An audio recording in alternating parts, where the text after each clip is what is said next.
cited cases of individuals that she would have looked at, she would have drawn influence from?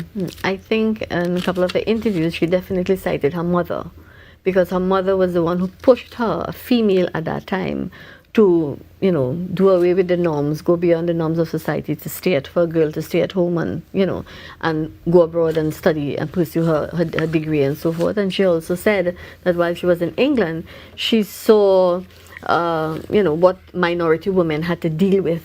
And she made up her mind at that point to become a lawyer, or just strengthen her resolve to become a lawyer to deal with this kind of inequity. So those are the 2 points that I met in terms of what pushed her on towards achieving. Right, and we are seeing the plane drawing ever closer to the tarmac. So before it alights on the tarmac in Piarco, we progress with our in-studio conversation, and we want to thank you very much, Dr. Sherry-Ann Singh, academic lecturer, just making sense as well, sharing insight, lecturer of Indian History and Indian Diaspora Studies in the Department of History, UWI, for that wealth of knowledge, helping to set the stage with a socio-cultural context of the history past and potentially yet to come with the Prime Minister Modi's visit to Trinidad and Tobago. And we have now seen the plane alight, and before Prime Minister Modi disembarks, we are going to be welcoming Captain Isaiah Eastman of the Trinidad and Tobago Regiment to help us have a better appreciation for the military and the protocol aspect that we will be witnessing as the Honourable Shri Narendra Modi visits Trinidad and Tobago. And this is for the first time in the capacity of Prime Minister of India, because he's been here before, yes, but never as Prime Minister. So we're looking forward to that. So thank you very much, Dr. Singh. Yes. And hopefully we're able to have more conversations like this. Yes. So we're taking some sights as the plane is taxiing, and we will get Captain Eastman into position.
Thank you so much for your presence, Captain Eastman. We've done something like this already. Yes, we but did. This is a very different occasion. It is. But at the same time, there are levels of protocol, there are levels of procedure. Yes. What are some of those things that we're looking forward to today? Well, DK, before we reach into that, I want to coin a phrase today. Remember last year we spoke about diplomacy. I want to coin the phrase the diplomatic circle. And it's the beginning of the diplomacy from beginning to end. And the diplomatic circle is basically what you're about to witness now. And the Trinidad and Tobago Defense Force is always honored to be a part of the opening part of the diplomatic circle, which is what we're going to witness, a guard of honor. So you're going to see a guard of honor. From there, just like we normally do, you would see an inspection, and then it will continue into a procession by giving a salute, and then they move on into the other aspects of the diplomatic circle. Now, I don't know if it's maths that I'm going to ask you to do for me, but I heard a term, it's the first time I've heard it. Yeah. A half guard.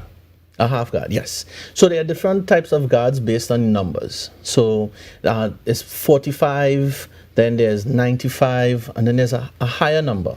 According to the Queen's regulations and the drill manual, it's broken down into different numbers and different roles and functions.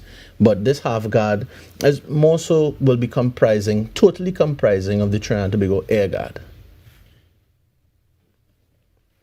And so, yes, there's you said the Air Guard as well as who, please? It's strictly the Air Guard today. So it's going to be the Trinidad and Tobago Defence Force Air Guard, and they will provide the Guard of Honor half for the official visit. And when you say Guard of Honor, yes, is there a specific place that they're going to be posted or positioned? Because we see the plane still taxiing. So they're going to be positioned as along the runway and along where you can see, if we can get footage, you'll actually see where there'll be a red carpet. Right, so as soon as the plane stops, there will be a red carpet. Then you'll see saluting dice. And from the dice, that's where the Guard of Honor will take place. And it's interesting looking at the work that is still taking place in the short term. I am going to tell you now. I just wanted to make mention, even if it would have come up into shot, the red carpet. The work that happens before the actual event is on, in my opinion, and the opinion of my seniors and almost even persons who are junior to me, is that it's unheralded work. No one tells you thanks, but it's work that we are honored to do. And even if you just look at the red carpet is laid down, it's nailed down, it's swept, it's kept clean by members of the Support and Service Battalion at Tetron Barracks, the Pioneer Department. And that aspect is also part of the recognition of diplomacy, because a red carpet signifies, powerful symbolism of ceremonial significance. It signifies diplomacy, it signifies a state protocol. And you can see once that occurs, there's a beautiful diplomatic scene of a dignitary walking onto a red carpet and then receiving a salute, and from there inspecting and then carrying on with the day. And speaking of a beautiful scene, I consider this a beautiful scene, the one that we just saw, in terms of having Moko Jumbis in the foreground and the plane carrying the Prime Minister of India behind them while they're getting closer to that red carpet. That's what you'll call cultural diplomacy. That is, and it's part of the circle. So you're seeing military diplomacy, cultural diplomacy. I mean, I can't speak to the bilateral agreements or the MOUs that will be signed, but it all fits and lines up as part of the visit. And we tried to get some of that information from the Minister of Foreign and CARICOM Affairs, but he was very cagey with it, as understandably he could be.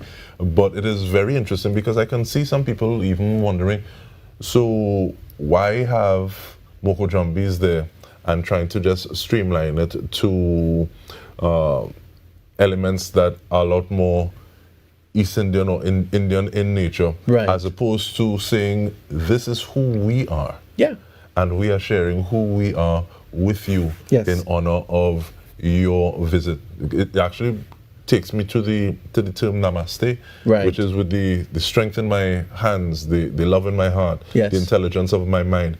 I greet the divine within you. And you don't necessarily do that with peace of yourself. No. You don't make that distinction in terms of like that synthetic distinction. And even that we're looking at that, we see the flag of Trinidad and Tobago and the flag of India on the nose, almost the nose of the plane. I agree with you. There's that red carpet that you were speaking about, sir. Yes. So you can, to have that red carpet there, it needs to be placed many hours before. And the senior NCO, the sergeant who's responsible for it, has to ensure that as soon as the guest or the head of state comes off, there's nothing wrong with it. There's nothing wrong with it. It's properly swept. It's not supposed to even have a bleach mark on it. And I know that they do their best in actually making sure that the area is ready for a day like this. And even looking at the fact that you say that it is unheralded work, Yes. but if there's an issue, then that is an issue. Very correct. Very correct. Because it starts from the things even before words are exchanged. Yes. There are these things that show how much we think that this visit means, and there are these non-verbal levels of communication. Correct. All forming part of the diplomatic circle. I mean, there's an advance party. So advance party will go in and say, this is what we want. This is how it's going to happen. And this is not this is not military language, but it's more so going into the whole diplomatic circle of, you have to prepare before the principal actually arrives. And that's something that we could have seen Independence last year, where there was a preparation before Her Excellency arrived. And after Her Excellency leaves the space, there's also things that have to fall into place as well. So it's a lot of unheralded work. And I know for a fact, being a serving member myself, that the men and women who are out there, yes, it's hard. Yes, the sun is hot. But they are part of history that they can tell their grandkids 10, 20 years from now. They can pull this up, can pull this up on YouTube and show someone, Google me, look, I'm right there, I'm there. You know, that's the level of pride that you can see, that they will not show you with their face, but they're inside, they're beaming it. Yeah, and there's a certain courage that you find people holding themselves with and saying, okay, well, I'm representing my grouping. Yes. I'm also representing myself. Yes. I'm representing those that will come after me, to your point. Yeah. Look, auntie was there, uncle was there, dad was this, we were there on this day. Very correct. And these are the things that, well, some of the things that you actually say, all right, I'm very happy that I've been able to work to this position, because just by its nature, a half guard would not necessarily be as many people numerically. Yeah. So you're getting things whittled away, so it's the best representation that you'll be moving towards. Yes, and there are other things that are planned for the entire visit, but you are getting the best of the best, according to Will Smith, the best of the best, sir. And I think the ladies and gentlemen who formed this Guard of Honor, again, I'll say it again, I'm more than privileged to be here. Looking at and even before we get into what is going to be happening in terms of protocol, how much more of a challenge is it when there are things that you're trying to get done and implement, but there would be pieces of information that you have embargoed, you're not able to share this, or in terms of the total schedule, so that everyone is on the same page, because it's as needs to know? Yeah. I mean, that's the nature of almost everything, even in the military. You know, there are times where you have implied tasks, and the implied tasks are, if I tell you to do A, and I don't give you the other information and I ask, and that information is not privy, I'm also supposed to do my estimate and confirm I have 3 courses of action. What do I do in this one if this situation happens? It's something that we like to do in military training called war gaming. So we put out many different scenarios and assess what's going to happen at any point in time. For example, I remember there was a military diplomatic course I did, and they made mention of, what if a horse dies? Do I have an excavator to lift the horse off? Or what are my actions on for any type of circumstance or situation based on my restraints, based on on things that I have available to me, my resources? So these are the things that you may not be aware of all the things, but you try to plan for everything. Is initiative allowed like that? Yes. Yeah. And initiative is allowed. You also have to know how to go about doing it. I like we put in that qualifier. Yes. Because I think sometimes people may lean towards saying, okay, well, there's an instruction, Yes. and you carry it out to the best of your ability. Yes. The best of your ability is to get it done. Yeah. But to your point, the implied instruction, which may need you to add a few steps. Right. And in adding those few steps, you always go back to your commander who gave you the instruction and you seek clarity. And from that, once you get clarity, you continue along your task. Speaking of tasks, as we see some members of the diaspora waiting to welcome the Prime Minister of India, Shri Narendra Modi, I see two, and we have the Indian flags as well, Yes. or the flags of the Republic of India. Yes. I see two sets of stairs. Right. On the plane? Yes. Who uses what stairs? Right. So that I'm glad you recognize that. If you can look beyond the shot, you're going to see there was a van that pulled up behind it, right? That's assistants, a staff, all auxiliary staff that would. There we go. We see some people disembarking. There we go. now. You have your media. Now they go through a different aspect and then a different door, and then from there you will see the Honourable Prime Minister actually coming down the main stairway. I think there will even be the opportunity for, let me say, image taken, because I don't want to say shot, Right. or video footage taken of the Prime Minister of India, possibly at the top of the stairs. Possibly. I think I'm not sure what a goodly cameraman would do, but yeah, I believe so. But we're trying to get everything to the individuals tuned into this broadcast. And even when we were looking at some of the people waiting, I saw someone looking, it seems as though he was in a Ram Leela costume. But here we have our Prime Minister, who is getting ready to greet Prime Minister Modi. Yes. The Honourable Kamla Prasad Bissessa. And we see a gift of flowers that will also be presented to Prime Minister Modi. Yes. That is the aide, Captain J. Richards. And even like the saying, I was there at this point in time. I think this young man is forever going to remember this as a point in his life. Yes, I agree with you.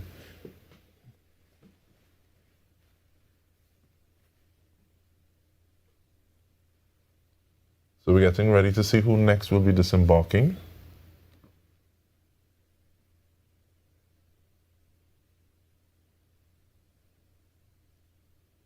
You see there is a measured approach. I even like the mix of the gentlemen, because I believe this young man is a performer. He's been on 12 and Under as well on TTT. Okay. We have Minister Sean Sobers, Minister of Foreign and CARICOM Affairs.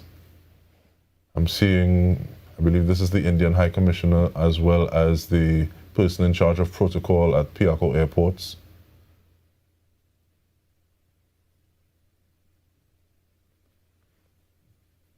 On the carpet to greet Prime Minister Modi. And yes, it does look as though the unheralded work was quite successful. I would agree with that. I would agree with that. And the fact that there's so many incremental nuances placed in, it makes me even wonder whether or not there might be a reason that we have some people who are on the red carpet, some people who aren't. But or is this me overthinking? I'm not sure. I'm not sure with respect to the amount of persons on the red carpet.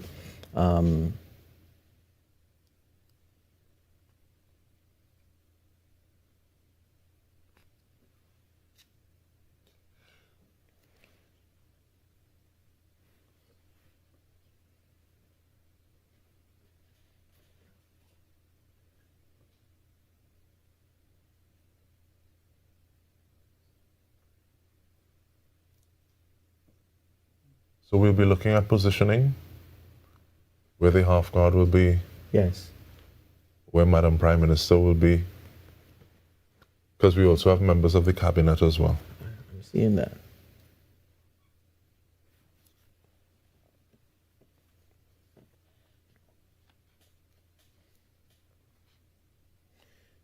So DK, just to inform our viewing public, or the viewing and listeners as well, a quarter guard or a guard of honor, it symbolizes, it's a form of symbol and respect and tribute. It is used to honor dignitaries, heads of state, royalty, fallen soldiers, important guests. It represents the highest form of military respect. It also displays discipline and precision. From the time the guard commander calls his word of command and the soldiers or the defense force personnel execute their drill with precision, it shows that level of professionalism, discipline, and coordination. It's also cultural and historical. Once a state visit, its honor represented and shown to a foreign leader. It's also used in opening of parliament, as we would have seen a couple of months ago. National pride. It also expresses the democracy and change of power. Diplomacy is at show. It is a diplomatic gesture that grants respect, goodwill, and strengthening of bilateral relations between two states. And it's interesting the levels that diplomacy can run at. There are things that you see in terms of what we're seeing now. Yes. There are also things that you don't see. Yes. And sometimes those unheralded, to use your term, things that fly below the surface that so few people know about, have such far-reaching implications and effects. Yes. So we see some members of the airport authority getting ready almost at the forehatch. Yes. So we're waiting to see when it opens. And who's the first person to disembark from the front of the plane? Well, I am not aware of that, but I can, if I'm to make an educated guess, it may be the Prime Minister's chief of protocol. Okay, but at this point in time, we see that members of the Trinidad and Tobago cabinet, they've been escorted by a protocol officer to form the greeting line along the red carpet. And the Minister of Foreign and CARICOM Affairs, the Chief of Protocol, and the High Commissioner for India, they apparently will board the aircraft. Right. So we're looking forward to see that at this point in time.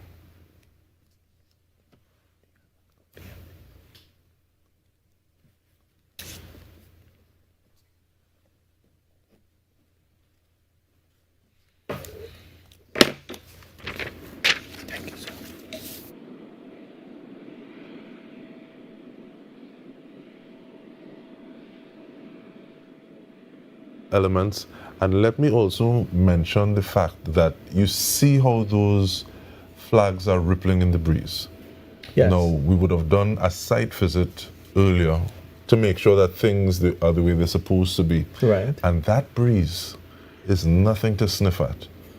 So just looking at the fact that wanting to represent themselves well, yes, sometimes you see that slight side to side, which is also a form of helping to maintain balance as opposed to just trying to remain static with it. I remember you said there's a trick you do That's sometimes a trick of the trade, yes, in terms of heel to toe. moving Yes, heel to toe yes, inside your boots? Yes, inside your boots, but you don't do it too quickly because that's one of the close arrest charges. One of the close arrest charges would be forms of close arrest would be idleness on parade. So if you're moving, if you're idle, we have this statement that we say if a fly lands on you or a mosquito lands on your face, you say let it feed. You're not to touch it because you'll be in violation of that standing order. And you can be placed under close arrest. You'll say these things and hurt my feelings sometimes. It's not a hurt feelings part. It's actually a part of, again, what the military represents, which is precision, discipline. This also here is part of the highest representation that any soldier can give to a head of state. And if you look at it, if I'm to draw a number of dots, all the dots make up, close dots together make up a solid line. If I'm to do that, this aspect here, if I misrepresent or I'm idle on parade, I am going to destroy the entire picture that someone has of Trinidad and Tobago and put a stain on the diplomatic circle of which I am carded to uphold.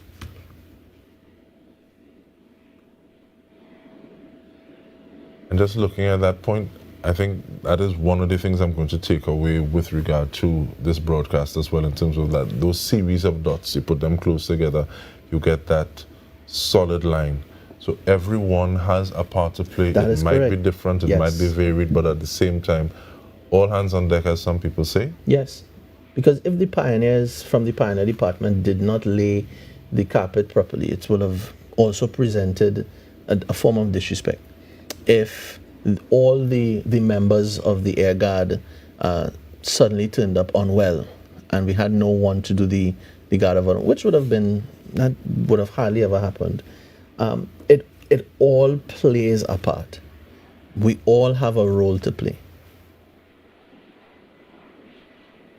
I mean, looking at the roles that are being played at this point in time as the members of the Cabinet of Trinidad and Tobago are awaiting. And it is interesting because Prime Minister Modi was carded. The plane was originally supposed to reach a little later, and then we Right. heard it was reaching earlier. Right. And then it felt as though it found this golden mean. Yes. So, and part of these things can be checks, because and how important are those checks? And one of the things I appreciate about the armed services is the way that things will be done real time to get the incremental time down to the second. Yes. It's really important, because if we take and act like everything like what we're doing is extremely serious, it's going to reflect on the real day. So that's why you have rehearsals and dress rehearsals, and you walk through the entire thing. You make sure that you rehearse correctly. You, as the guard commander, will recite your word or commands in your head or even loudly, because you don't want to make a mistake. And the most important thing, one of the most important things, is to ensure that you put on a good show and you represent well, because it's going to be put down in history that you were the guy, and nobody wants to be that guy. And the thing is, sometimes those things live so much longer and they have so much more legs. Yes, than the actual truth of the day. One mistake may actually mar the entire visit, and that's why we want to ensure that we have proper execution.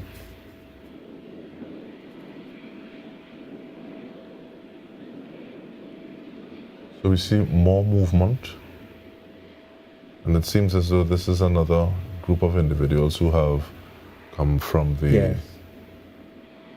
rear of the plane. And there are things that you won't see as well too. The Defence Force at times will also be responsible for transportation, and arms of the Ministry of Defence will also be part of transporting some of the dignitaries, some of the assistants from point A to point B. And that's part of the inherited work, part of the dots you don't see, part of the things that you would not know. In short, we have a shot of the colors, the Air Guard colors. I'm not used to seeing them by themselves. That's correct. Yeah. And I mean, we are currently at Piaco. The Air Guard is stationed at Piaco International Airport, UCAS station, Ulrich Cross Air Station. There we have that door being opened. More checks being done.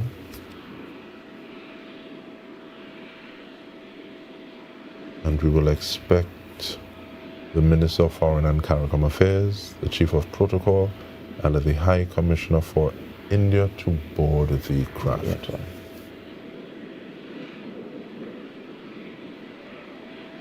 Seeing that happening.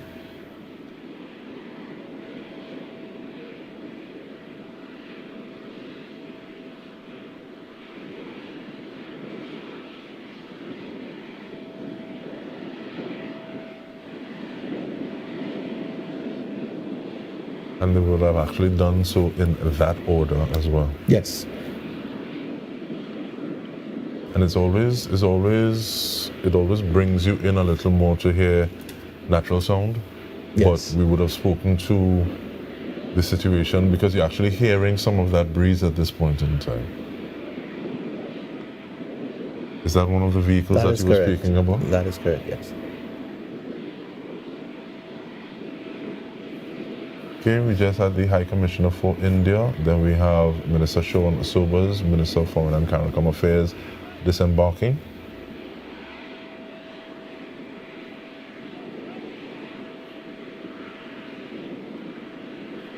We now have the Chief of Protocol.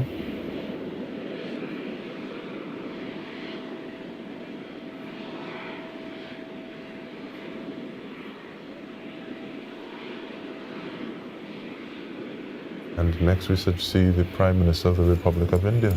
Correct.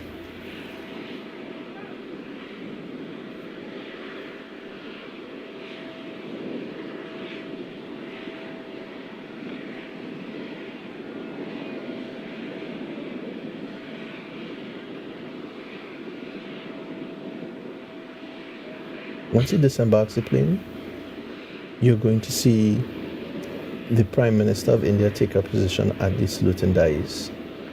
The guard commander will order the general salute, present arms. The general salute fanfare will be played, the national anthem of India and the Republic of Trinidad and Tobago. And there we have the man himself.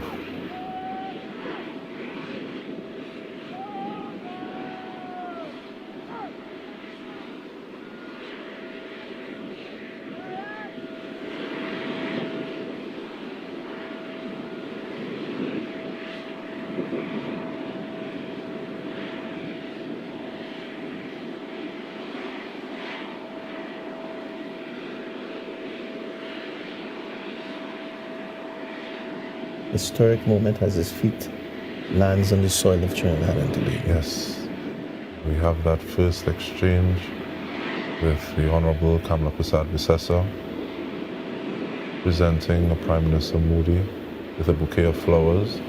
And then we have young Mr. I believe it's Zaydan. And there he's posing for a shot. So pretty admiring his attire.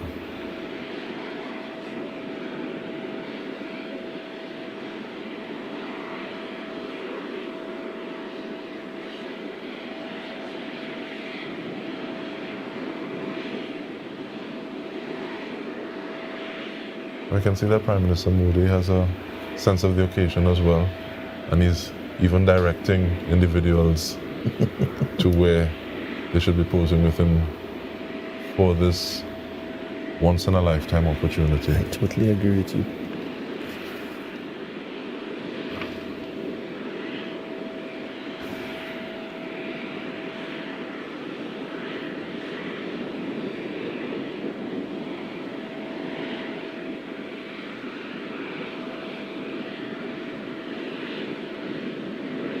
The Chief of Protocol just introduced Prime Minister Modi, and was this to the captain? This is to Captain Naval Don Polo, Commanding Officer of the Trinidad and Tobago Coast Guard.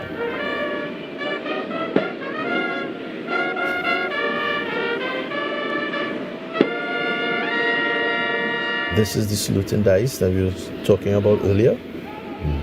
And other members of the Prime Minister's entourage would have exited the rear of the aircraft. Yes. National anthem of India. They're currently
the guard commander has just shouldered arms and ordered arms.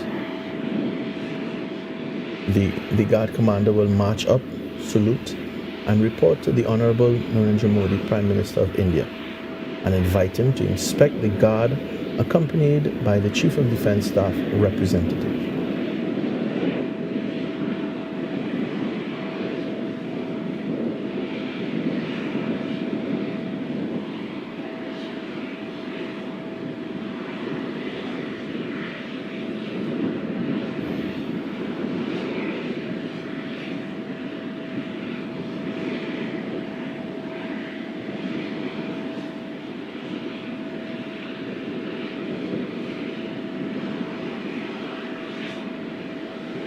Guard commander will now escort the Prime Minister of India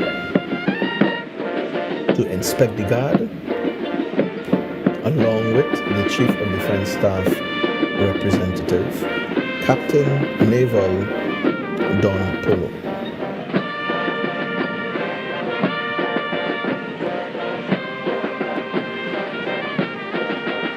And looking at the bilateral relations that this visit is supposed to engender and develop, it is very interesting. The song that is being, or should I say it is quite apt, the song that is being played, One Love, Yes. by Shadow.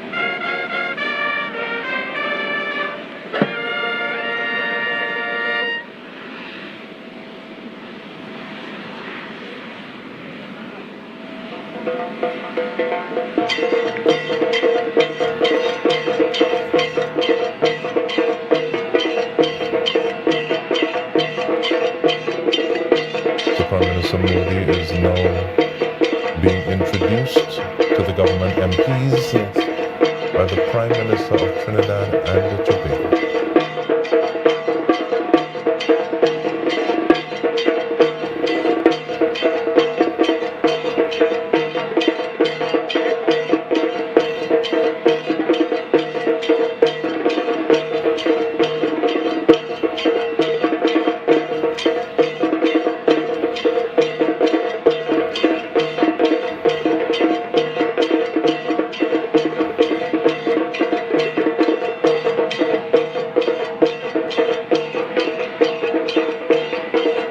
Everyone trying to get that one shot. $1 million shot.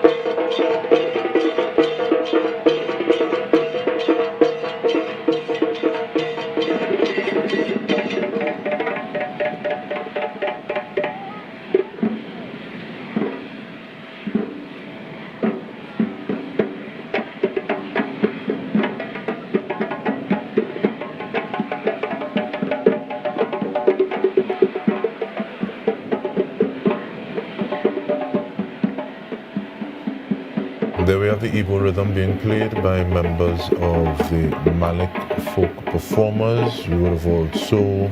We should also see cultural display by Shiv Shakti dancers and the Malik folk performers, who themselves have a very good working relationship together, showing us what we can be as a people. The expression of Trinidad and Tobago, I would say.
that tingling sensation of pride, nationalism, that nationalistic kind of just joy inside. Do you feel it?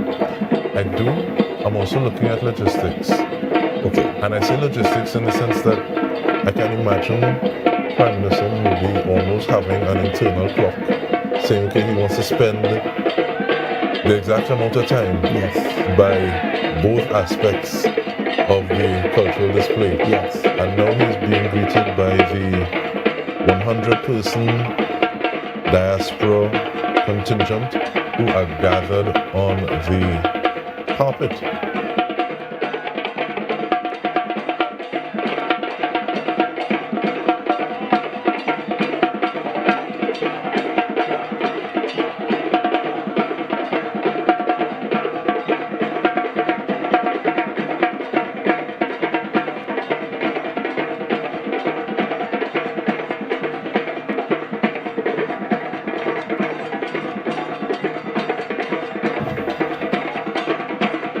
Also looking at the work being done by members of services, Yes. head on a swivel, Yes. making sure that no one in their charge and their care. Everyone has a role to play. Part of adding up to the dots. Yes,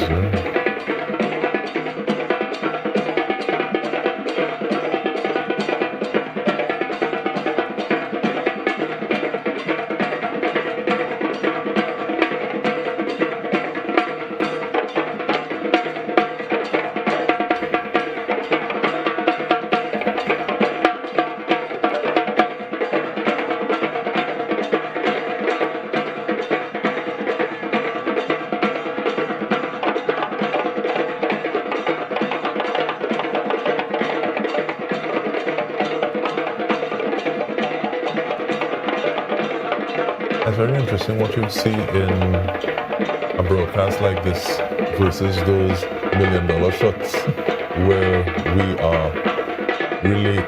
we get a curated view. Yes. Or we get an idea of the person behind the lenses vision at that point in time. Right. Yes, that is very true. And sometimes it's just the opportunity that they had because that is the space that they were in. Yeah, yeah.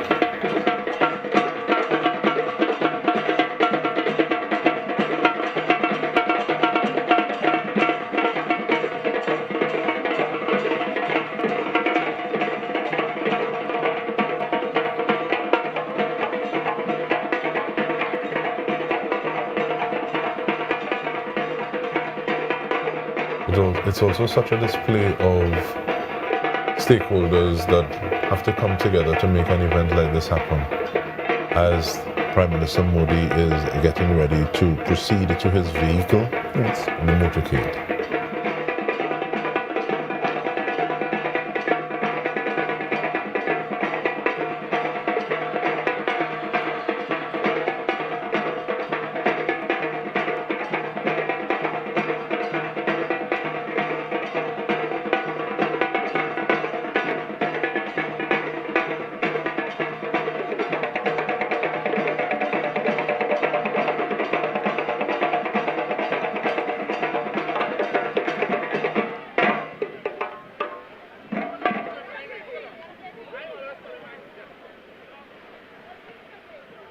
And even looking at the logistics at this aspect of the proceedings, because you would have individuals who would have just met Prime Minister Modi on the red carpet, been introduced to him, having to leave in advance to make sure that they're there to greet him when he arrives. Yes, yes. And I guess that would be part of the reason that we had some places closed to allow for, hopefully, easier movement of traffic? Yeah, I would think so. I mean, the infrastructure is already in place for us to execute that. So I believe that could be one of the reasons why. And the lights on the vehicles also help. It's an added on feature. One that is usually worked quite hard for, as we see the flag of India on the vehicle. Yes.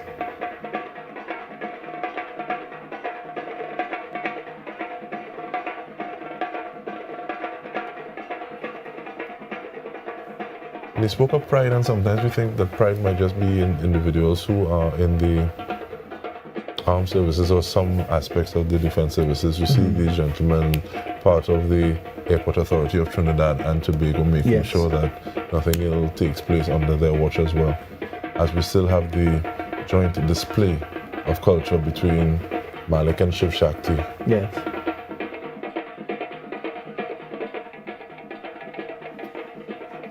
And once again, looking at the fact that this is taking place in conditions where, one, they're standing, as we see the Prime Minister taking off to be part of that motorcade, heading to where he's going to eventually meet more of the diaspora. Yes. Because at this point in time, on the tarmac, it was just 100 members of the diaspora. So we invite you to stay tuned to TTT Limited, where there will be the opportunity for more members of the diaspora to see him closer. Yeah, I totally agree with you, DK.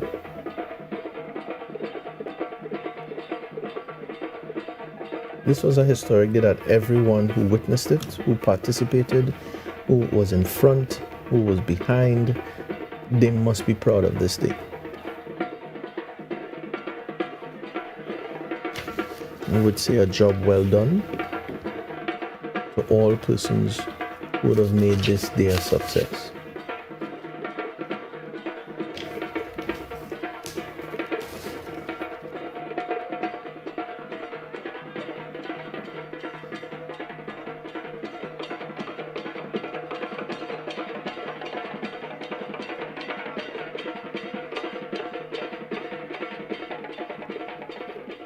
And there you have it. The Prime Minister of the Republic of India, Shri Narendra Modi, is in Trinidad and Tobago.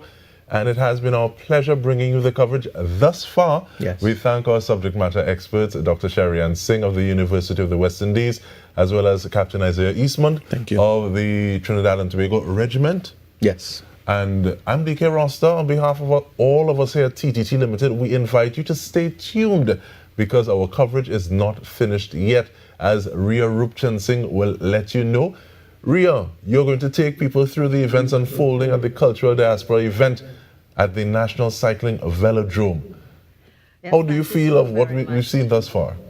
Well, so far, I mean, seeing, the welcome that the Prime Minister has gotten from the diaspora, from Trinidad and Tobago, I'm really looking forward to now looking at the cultural aspect of things that will be taking place. And thank you, DK, for that very insightful discussion and comprehensive discussion as well that we just had there as the Prime Minister came into Trinidad and Tobago. The cultural aspect, as we mentioned this afternoon, will be taking place at the National Cycling Velodrome, and that will begin in a very short while. And of course, the highlight will be the addresses by both the Prime Minister of the Republic of Trinidad and Tobago and, of course, our distinguished guest, the Honourable Shri Narendra Modi, Prime Minister of the Republic of India. So we do invite you to stay with us here on TTT and TTT Live Online, as we will be bringing you coverage of those proceedings. We will be taking a short break and we'll be right back as we get a view there of what the velodrome is looking like. So stay with us.